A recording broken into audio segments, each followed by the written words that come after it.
మొదలైంది. ఆ పోరాట పరిణామం అంతా జర్నలిస్ట్ మిత్రులంతా చూస్తున్నారు. అందులో ప్రధాన 1-2 ఘట్టాలతో మీకు ఒక 3 minutes చెప్పి ముగిస్తాను.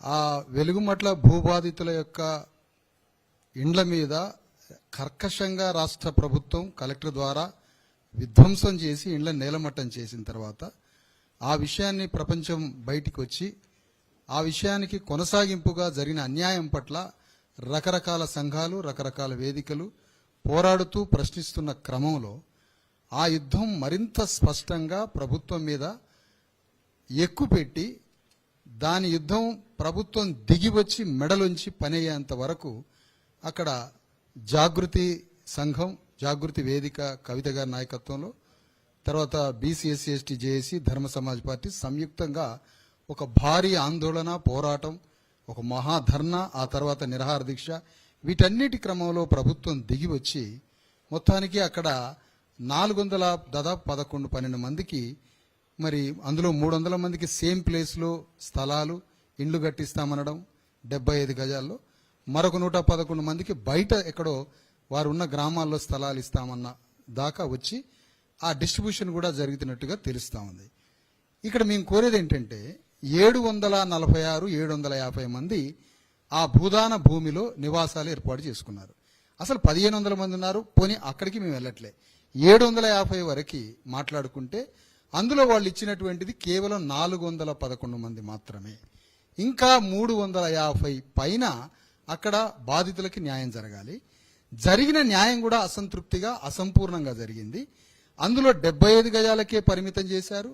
రెండవ విషయం, ఆ 75 గజాల్లో పరిమితం చేస్తూ ఆ కూలిపోయిన ఇండ్లకి 30 లక్షలతో కట్టుకున్న వాళ్ళు, 5 లక్షలతో కట్టుకున్న వాళ్ళు, 10 లక్షలతో రకరకాలుగా ఉన్నారు. వాళ్ళకి 5 లక్షల రూపాయలే ఇచ్చి వాళ్లతో ఇండ్లు కట్టించే ప్రభుత్వం చెబుతా ఉంది. మేము కోరేది ఏంటంటే అది 100 గజాల దాకా స్థలం ఇవ్వాలి. 750 మందికి అక్కడే 100 గజాల స్థలం కేటాయించి వాళ్ళ కూలిపోయిన ఇండ్లకి విలువకు తగ్గట్టుగా భవనాలు, ఇండ్లని నిర్మించి అక్కడ ఆత్మగౌరవంతో 750 మందికి అదే స్థలంలో ఆత్మగౌరవంతో వాళ్ళకి పట్టాలిచ్చి భవనాలు కట్టించి సకల సదుపాయాలతో రోడ్లు, facilities, current, water, everything sanitation కల్పించి అక్కడే వాళ్ళని సెల్ఫ్ రెస్పెక్ట్గా నిలబెట్టాలనేది మా స్థూలమైన డిమాండ్ మాది.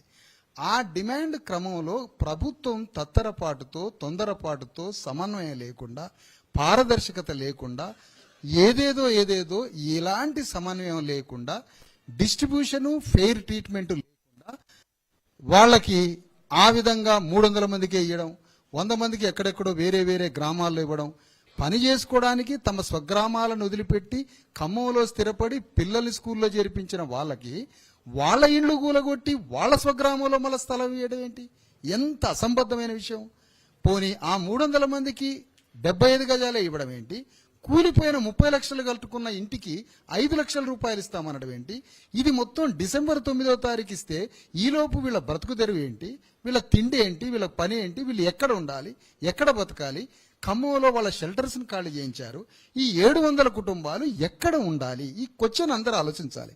ఈ 700 ఫ్యామిలీస్ డిసెంబర్ 9 ఇండ్లు కట్టించేంత వరకు ఎక్కడ బ్రతకాలి?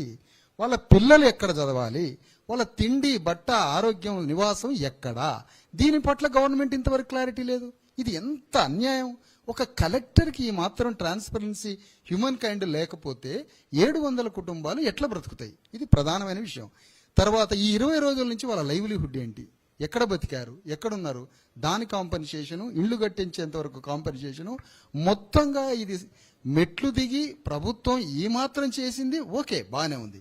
కానీ ఆ చేసేదేదో సంపూర్ణ న్యాయం చేయండి. ఆ 750 మంది కుటుంబాలకి అదే భూమిలో వారికి సమగ్రంగా ఇండ్లు కట్టించి స్థలాలు ఇచ్చి సకల సదుపాయాలతో వాళ్ళని ఆత్మగౌరవంగా అక్కడ నిలబెట్టండి. ఈ సంపూర్ణ న్యాయం ప్రభుత్వం నుంచి జరగడానికి మేముగా ఉద్యమ వేదికలుగా పోరాడుతూ ప్రయత్నిస్తున్నప్పుడు అరెస్టులు, పోరాటాలు, నిర్బంధాలు ఇంత వికృతంగా, తీవ్రంగా ఉంటున్న ఈ క్రమంలో మేము, మేడం కవిత గారు జాగృతి అధ్యక్షురాలు, నేను, మా సంబంధించిన ఉద్యమ ప్రతినిధులు, జస్టిస్ చంద్రకుమార్ గారు, మనందరికీ తెలిసిందే రాష్ట్రంలో ఒక పెద్ద మనిషి, అందరికీ పేదల విషయంలో ఒక దిక్కుగా మారినటువంటి ఒక గొప్ప మహోన్నత వ్యక్తి. ఆ వ్యక్తిని మేము కలవడం జరిగింది. వారిని సంప్రదించిన తర్వాత వారి నుంచి వచ్చినటువంటి మాట, వారందరూ కలిసి ఒక ఫ్యాక్ట్ ఫైండింగ్ కమిటీ, నిజ నిర్ధారణ కమిటీ, వెలుగుమట్ల భూబాధితులకు సంబంధించిన పోరాట క్రమము, ప్రభుత్వం వారిని పట్ల వ్యవహరించిన వైఖరి, ఆ తర్వాత ప్రభుత్వం దిగి వచ్చి అసమన్వయంగా, సమన్వయం లేని విధంగా, సంపూర్ణ న్యాయం జరగని విధంగా చేసిన తీరు, వీటన్నింటి పట్ల ఒక నిజ నిర్ధారణ చేసి, ఆ నిజ నిర్ధారణ ద్వారా, మీ ఏ అంశాల జోలికి వెళ్ళట్లేదండి, నిజ నిర్ధారణ ద్వారా అదే భూదాన భూమిలో నివసిస్తున్న 750 కుటుంబాలకి సంపూర్ణ న్యాయం జరగడానికి ఒక నిజ నిర్ధారణ ఫ్యాక్ట్ ఫైండింగ్ కమిటీ అవసరము అన్న భావన జస్టిస్ చంద్రకుమార్ ద్వారా వెలిపుచ్చడం జరిగింది.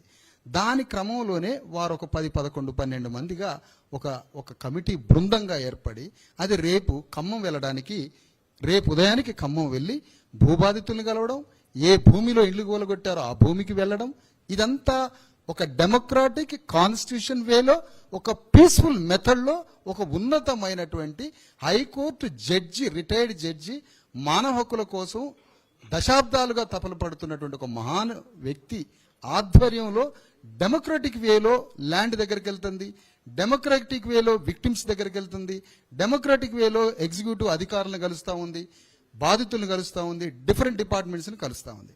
మేము ఇక్కడి నుంచి కోరేది ఏంటంటే, మమ్మల్ని అరెస్ట్ చేశారు, సంతోషం. నిన్న 7 పోలీస్ స్టేషన్లు తిప్పారు, సంతోషం, ఓకే, జరగనియండి. అది మీకు సంబంధించిన మీ విచక్షణ, మీ విజ్ఞతకు వదిలేస్తున్నాం. నిన్న కలెక్టర్ రాలే, కలెక్టర్ ఆఫీస్కి జాయింట్ కలెక్టర్ రాలే. ఇది ఎందుకు అంటున్నానంటే, ఇంత గొప్ప కమిటీ అక్కడికి చేరుతుంది.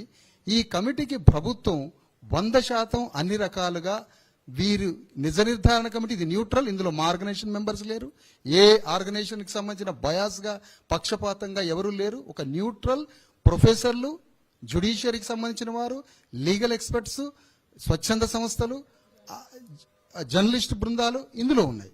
ఇంత స్వచ్ఛమైన తటస్థ వైఖరితో, ఎలాంటి బయాస్, పక్షపాతం లేని ఒక చైర్మన్గా, ఒక జస్టిస్ గారి చంద్రకుమార్ ఆధ్వర్యంలో, మరియు ఒక major army major retired sir, Madras నుంచి, తమిళనాడు నుంచి వచ్చినటువంటి గ్రేట్ మ్యాన్ మదన్ గారు, మోహన్ గారు, రిటైర్డ్ మేజర్ మిలిటరీ, వారు తమిళనాడులో చాలా ఫేమస్ నేషనల్ పర్సనాలిటీ. వీళ్ళందరూ కలిసి నిజ నిర్ధారణకి, ఫ్యాక్ట్ ఫైండింగ్కి వెళ్ళి ఇదంతా న్యాయం చేయడానికి, బాధితులకి గవర్నమెంట్ తోటి డైలాగ్, పీస్ఫుల్ వేలో మాట్లాడటానికి ప్రభుత్వం దీనికి సహకరించాలని కోరుతా ఉన్నాం. మొత్తంగా వెరసి మరి జస్టిస్ చంద్రకుమార్ గారు మాట్లాడాలని కోరుతున్నాను. దానికి ముందు మీరేమన్నా, మేజర్ గారు మాట్లాడతారు, ఆ తర్వాత జస్టిస్ గారు మాట్లాడతారు. Jai Hind everyone. Firstly, I thank all the media people who have been here because this is a very important crisis which all of us in the country we need to address. Firstly, I take this opportunity to thank Shri Kavita ma'am for one main reason, is because in 2020 during the Galwan clash when we lost 20 of our soldiers, it was ma'am's initiative, the first government among all the states to announce 5 crore as compensation for our national hero Colonel Santosh Babu. Not only 5 crore compensation, his wife was given a class 1 guested officer's designation, and also they were provided a house in Banjara Hills. So that initiative set a new standard for all other state governments in the country, how to treat a serviceman, how you respect an army person who has given his life for the country. Thank you, ma'am.